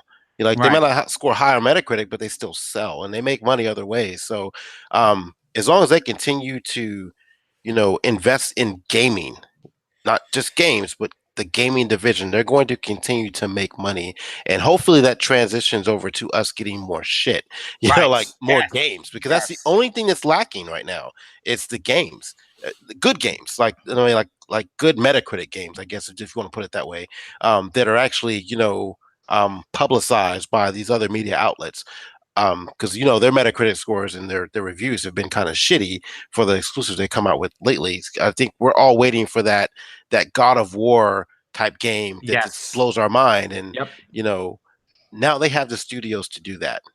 They even, and look at it this way, even though they've had shitty games over the last year and a half, maybe two, that sold okay, that people down talk or whatever, they're still relevant. They're still making money, right? And so they were still able to keep their head above water. When that shit happened with Sony, they went bankrupt damn near. They were like in the red. Yes. So yes, they were. Microsoft has found a way to continue to make money despite the fact that they're not even producing games the way that that the Sony is. So like that right there should kind of make you scratch your head. Like they're doing something right financially. We're just asking for them as consumers to bring us more games. We want the games that Sony, the type of caliber games that Sony has. And I think they've bought the right studios and they have the right direction now. And Satya Nadella has opened up that checkbook to allow them to make those games. So it's going to take some time. If everybody's expecting, next month, for 10 games are coming out. Just know that now, like I was talking about that roadmap earlier, we need to see what we got coming down the pipe. This is the opportunity with this event coming up this next month to do that. And now they have the money to do that. So that pipeline right now is open. So we should start seeing between this event and this E3 coming up in 2019, we should start seeing that shit starting to roll a little bit as far as the games come. Yeah, absolutely. And listen, real quick, just want to give a big thank you and a shout out to Mooch. He has to leave. His kids have half a day today. Yeah, it's half day. It's half day and report card day. Let's do it. Woo! So Mooch, listen, thanks again for popping on. I really appreciate the super chat. I definitely appreciate your support. You have been really at the forefront of helping me push this, especially on Crossfire at the end. Yes, thank you so much again. You got it, buddy. Listen, just to add to that, and boom, we will talk about the breast cancer awareness month a little bit more in the donations you're doing tonight on Crossfire. Yep. Because the month's still continuing. I hope everybody does tune in tonight. The Mooch 78 on YouTube, 7 p.m. Eastern. You'll see a couple of these fine folks on there, I'm sure.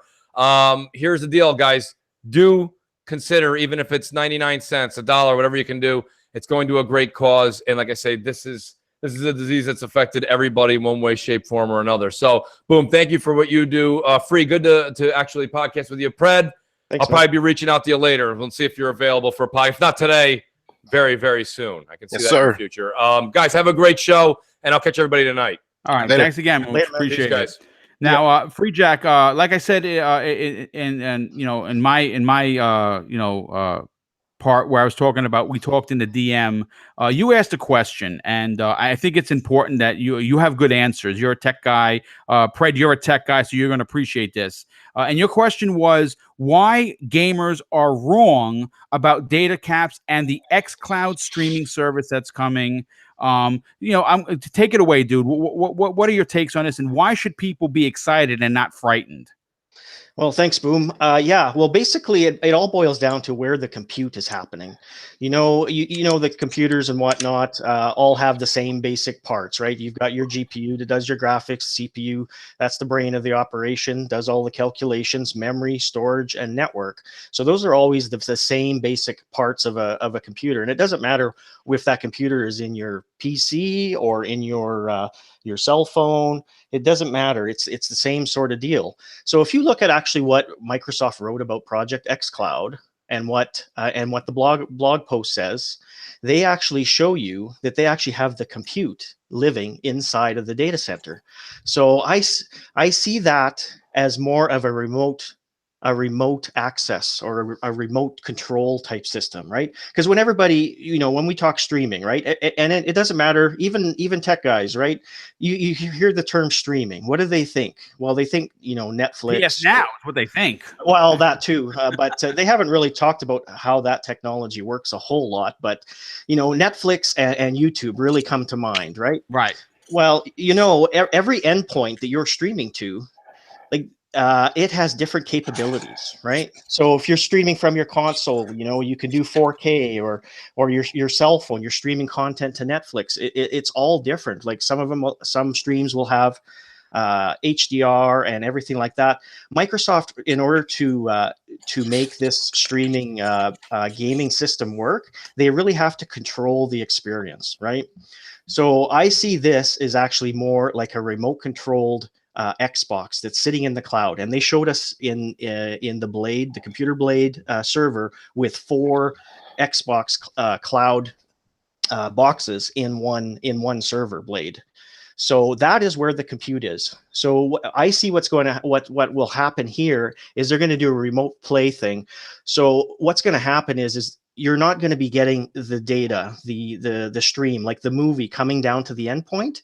That is going to stay in the cloud. The information that's going to be going back and forth across the wire to your device is actually only going to be the screen refreshes and the controller input and output. That is it. And you know what? They have technology. They've been doing that stuff in the enterprise along with a lot of other industry makers for decades. Absolute decades that this technology has existed. So I think that they're taking the technology that they have already, and they are just fine tuning it and making it good for gaming, or basically tuning it for gaming and for controller input and that kind of thing. It's an exciting time. No doubt. Absolutely. They're talking 4G wireless, right? And 5G. Well, 4G wireless. Yes. Yeah. 4G is 10 to 30 megabits per second. So if they're talking that, the bandwidth issue cannot be an issue. It just can't. Right. I did an actually little calculation based on the technology from 2014. There's an article on there about it's a different protocol. It's a protocol by Citrix. It's called Are you in the bandwidth no with HDX Pro, with 3D HDX Pro? And in this article, they talk about running a remote graphical environment that's running AutoCAD on an NVIDIA Grid graphic system. And that thing, when it's running on average, so sometimes it would go higher or sometimes lower, but it would be 4 megabits. So if you actually calculate that out, that ends up being about 111 hours per month, and that will come to a band data cap of 200 gigabytes. So that equals about 3.7 hours a day. So almost 4 hours a day on a streaming type of system that is remote play, right, for 200 gigabytes. How many ISPs out there are capping at 200? Not many. Like I did a little look around. It's usually about 1 terabyte. Right. Right. Yes, that's correct. So maybe 3.5 hours, 3 to 7 hours is not enough for some, but I think for most people in a month, that they could get by with 4 hours and plus too, the data cap isn't that high. It's a lot higher than 200 gigs. So none of the actual game data will be streaming across the wire to your device. That'll all stay in the data center. So you download that game to your profile on that remote Xbox in the cloud in the data center. It's just going to go from the Microsoft Store blunk over to your machine that's sitting right there. It's going to be almost instantaneous. So that those gigabytes, they're not going to come down. What's using your bandwidth cap now is the traditional console. When you have to download these 100 gigabyte games, look at Red Dead, 100 gigs, and that comes down your pipe, and you have to pay for that with your bandwidth cap. So, I should say data cap. So the bottom line is I really think that they're double downing on this technology that they've already had their mitts on for this many years, and it's not going to affect your data caps. You're in the clear. Go ahead, use it, and it's going to be great. Well, dude, I have to tell you this. First of all, you schooled the shit out of me today because there was a lot of stuff I didn't know, and I really appreciate you taking the time not only to come on the show, but to drop this knowledge. Pred, you are a tech guy. You really are. What are your takes on this? Again, it's one of the questions that, obviously when this was the other, I don't know, it was last week or the week before when this information dropped, the internet basically broke. People were like, oh my God, my life is over streaming. But speaking numbers, and that's we have to base our facts on, right? You can't base facts on opinions. Opinions are just what they are. They're opinion, but facts. Free-Jak just dropped them. Should people be afraid or excited for this technology? I can tell you from firsthand experience messing around with the Google Assassin's Creed thing they have going on. Like, I have not had any issues with That's it awesome. whatsoever. Cool. As far as the, I know like some other countries, like the way they do data is completely different than what we do here in the United States. So I have not really. I have unlimited. I'm not capped at my house, so it's not even an issue. But I know some people do have like that, where it throttles. Even at home, it throttles. And not get into the tech part of it like he just did. But like, I don't understand all that shit. But if you don't have those issues as far as fees and stuff like that, I don't see why it would be a problem with most people. Like, you can stream pretty much anything anywhere nowadays. Even like, I can use my phone and hotspot the shit if I had to, and my shit's uncapped on my phone as well. So I think the issue is going to be going forward is going to be that part of it, like the whole data thing. Like you were saying, you shouldn't be worried about it. I'm sure our FCC government is going to find a way to fuck us somehow, some way. So I'm still skeptical about that aspect of it. Like, but most of us have consoles. Like, we're gonna, we're still traditional in that aspect. Right. So we're still going to continue to play on our consoles. If we do stream, it's going to be very minimal. Like, maybe you're sitting at home and your kid's on your Xbox or something like that, and you want to fuck around with your laptop while you're taking a shit or something. Like, that's when you'll use it initially, and then as things kind of, you'll see they kind of, like, right now data caps are like, at a certain rate, and the amount of time you actually stream a game are really low. But over the next several years, you might see those caps kind of go away, and you might start streaming more, and we'll come to a level playing ground where it doesn't really matter. Like, we'll be right where we are right now. So I'm not concerned about it. Again, I typically am a console gamer.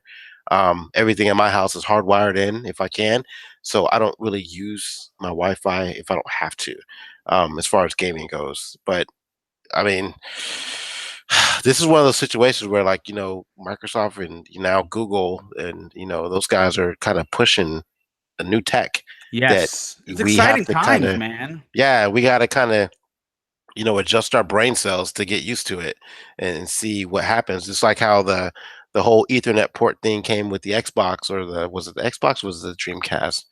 But I think it was the Dreamcast that did it first. Yes. Yeah, and people were kind of like, I don't understand. So, What is this? This is terrible. yeah, Yeah. and now, like, we're pretty much at the state where we're playing everything online anyway. Even with the 2013 debacle that Microsoft showed at the E3, when it was like, oh, always online, but you're playing most of your games online anyway. To be honest, It's just it was just their messaging and their their message presentation sucked. of it. Yeah. Yeah, it was bad. We're doing it anyway, so like, it shouldn't be that big a deal. Like, if you're living, unless you're like living in the woods and living, off the land, most people have internet nowadays. So, Unless you're living in the time of Red unless Dead you're on a Redemption ship 2, or submarine. Oh my goodness! You know what? In all honesty, like, when he said that, and I'm not gonna lie to the gamers out there, like, when they said that, the first thing that popped in my mind is internet when I've been deployed. And it sucks. It's terrible. Like, it is terrible. Mhm. And matter of fact, when I deployed, I think in 2016, and I took my Xbox with me, and I could not get online for shit. I had to have, like, one of my tech guys that works for me. He had to come over and kind of, do some ninja shit and fucking hook it up hardwired to my room. But like, had it not been for that, had it been for, like, if it was just Wi-Fi only, it was not happening. Right. And so when they came out with that, like, online, always online, the first thing that popped in my head was like, what's going to happen next time I deploy? Because my internet has sucked every single place I've been to for the most part. And that worried me. So I can sense the concern with some people, because not everyone had reliable internet back then. It's gotten a lot better. It's gotten, since then. tons better. Absolutely. especially with like cell phones and shit like that. But you're not playing on your cell phone. You know, you're playing like usually at your house or something like that, or a fucking hotel. And I was even then, like the hotel thing was like a big deal because you got to get through that fucking firewall. You always got to do some weird shit to your Xbox to get your shit, change your MAC address or something like that Yep. to get the shit to work in a hotel too. So like, if they're gonna go forward with this streaming thing, It's got to be easy. It's got to be easy, and I think Yes. there's got to be some changes with the way we pay for internet to some degree, because we stream everything. We stream music now, we stream videos, we stream TV. I can stream my cable through my Xbox. with Yes, Spectrum. sir. Yep. And I do it all the time in my man cave. So like, there's got to be like some kind of balance there. But sooner rather than later, where it works itself out for us gamers, so we can actually enjoy this shit. Yeah. Just to cap off the final point on that, Boom, is basically if you download 3 games a month and are okay with playing for 4 hours a day for 30 days a month, you're already covered with these data caps. That's a lot of hours of playing. Absolutely, that is a lot of hours, folks. So I think that this is the way that they're going with it, and it's just my opinion, but I'm basing it on my my knowledge and experience, and on what they've actually said in their blog post. So it's nothing to be afraid of. It's not gonna be an issue. It could be a secondary device in your home if you want to continue with the traditional console. That's fine, but it's not gonna use up any more data than your traditional console already does. What Microsoft is looking to do is ingenious. Think about this for a second, right? There are 45,000 plus Xbox One consoles in the wild. Yeah, sure, it's half of what Sony has. Absolutely, we know one generation. But if you present a streaming Xbox little thing that's the size of a deck of cards for $100, and you say you can get Game Pass that has 150 games, even the PlayStation diehards are going to be like, well, wait a second. Why shouldn't I support multiple consoles? All of Microsoft's first parties are going in there. They're making some big strides, right? Halo 6, Gears 5, Forza, whatever, Fable, this, that, and the third. They're all going to be in Game Pass. I buy this little $100 streaming box. They have it figured out, and I'm having a good time. Dude, they're going to sell these by the boatload. But you know what? This has been one heck of a show. I was a little nervous in the beginning for a couple of reasons. One, this is obviously one of the last shows for the breast cancer awareness. There is going to be one more, folks. If you don't know, the Saltiest Gaming podcast and the Breakfast with, and my channel have teamed up. We do a weekly show now. It's a news program. It's a 60-minute bite at lunchtime. It's called Gaming News at Noon with Salty and Boom. The first show was this Wednesday. It was fantastic. We had a very good response from the community. We are going to be splitting hosting duties, and we learned that trick from Crap and Mooch, who each have their, and it works out because Crap has Xbox Nation and Mooch has Crossfire, and they split down the middle. Obviously MNC Mornings, which is coming back in a big way this week. So next week it's going to be on my channel, which is obviously on Halloween. That will be the last day that if you'd like to donate, whether it's $1 or $100, like I was gifted today, which is just mind blowing. You can come over to the channel and donate. No amount is too small.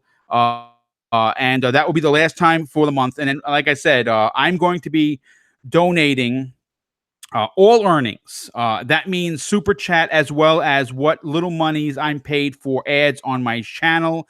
And trust me, they don't pay a lot, but because I want to give a lot, I want to give maximum dollar to this cause. It's important to me. It's important to my wife especially. It's important to everyone that's listening and has donated. So 50% of entire earnings will be donated. And to make sure that people see me as clear as glass, I will be taking a picture of my AdSense account with the final amount. And whatever that amount is, I will obviously be blocking out the account numbers because you can't give the account information to anyone. But I want to be transparent, and I want people to know that this cause is being handled with care and respect.